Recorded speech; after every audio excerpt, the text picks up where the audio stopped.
Pardon pour cette interruption. Excusez-moi. Damien Maudet, LFI. Merci, merci Monsieur le Président, Messieurs les ministres. Bon, déjà d'un mot, tout à l'heure, vous avez dit que le gouvernement avait changé. Excusez-nous du peu d'engouement, c'est qu'on n'a pas tout à fait le sentiment que ce gouvernement ait changé, puisqu'avant on avait un gouvernement macroniste avec des députés de droite, maintenant on a un gouvernement de droite avec des députés macronistes et qui sont de droite. Ensuite, la question c'est sur l'action de l'écologie. Le budget des fonds verts qui a été amputé de 400 millions d'euros en 2024, donc les fonds verts qui permettent aux collectivités territoriales d'investir pour l'environnement, pour des projets avec une valeur environnementale. C'est 1,5 milliard d'euros qui vont être supprimés aussi en 2025. C'est une suppression du budget de 60%. Ne croyez-vous pas que la dette environnementale, la dette climatique est aussi importante que la dette financière? Deuxième sujet sur les questions de la santé. La partie du projet de loi de finances, la partie santé du projet de loi de finances, c'est moins 1 milliard d'euros, donc c'est moins 44%. On se demande bien où est-ce que vous allez couper sur le secteur de la santé quand on voit dans l'état dans lequel il est aujourd'hui. Et enfin, on peut y revenir, c'est la question des recettes. Autant sur les coupes, c'est assez précis, autant sur les recettes, vous dites qu'il va y avoir des évaluations dans tous les sens. Aujourd'hui, on a un sujet, par exemple, ça pourrait être le sujet de l'héritage. Ce matin, on avait la Cour des comptes qui est venue en nous expliquant qu'il y a à peu près 10 milliards d'euros à récupérer dans les niches fiscales et qui, en plus, sont souvent utilisés par ceux qui se versent des super héritages, évidemment, à hauteur de 13 millions d'euros. Alors surtout qu'on est dans un moment où on voit que les 500 fortunes, quand même, ça va très bien là-haut. Avec les 500 fortunes, on pourrait aussi parler de taxation des dividendes. Pourquoi est-elle aussi basse? Aujourd'hui, on voit que ça explose le nombre de dividendes versés aux actionnaires. Et enfin, un dernier point, parce que est-ce que vous allez venir à la fin de votre, comme l'a fait Bruno Le Maire, à la fin de votre passage au ministère, en nous disant qu'il y a un combat essentiel, c'est de taxer les 1%. Parce que Bruno Le Maire, en partant, a dit il y a un combat essentiel que j'aurais dû mener, c'est les 1%. Est-ce que vous allez le faire maintenant ou est-ce que vous allez attendre de partir de votre ministère pour le faire?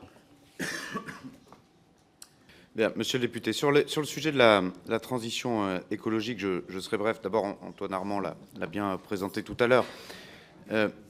D'abord, il faut regarder où on est là-dessus. On n'a jamais eu, même si les résultats peuvent être considérés comme toujours insuffisants et sûrement à raison, mais ils n'ont jamais été aussi bons. Et ça, pardon, c'est pas de l'auto-satisfaction, c'est pas de l'auto-promotion.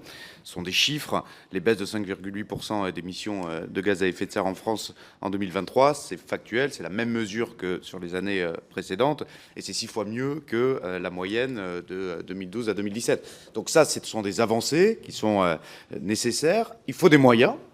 On se rejoint là-dessus. Les moyens, ils n'ont jamais été aussi élevés là-dessus.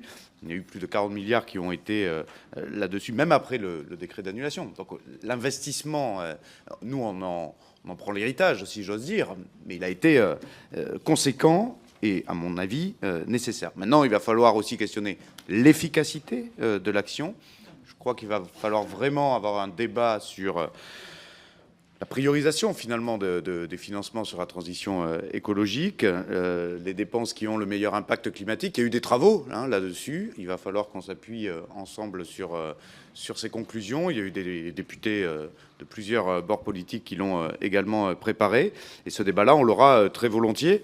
Et comme je l'ai dit tout à l'heure, il faudra qu'on vous communique la stratégie qui me paraît importante à avoir au Parlement assez rapidement pendant qu'on vous donnera les documents budgétaires.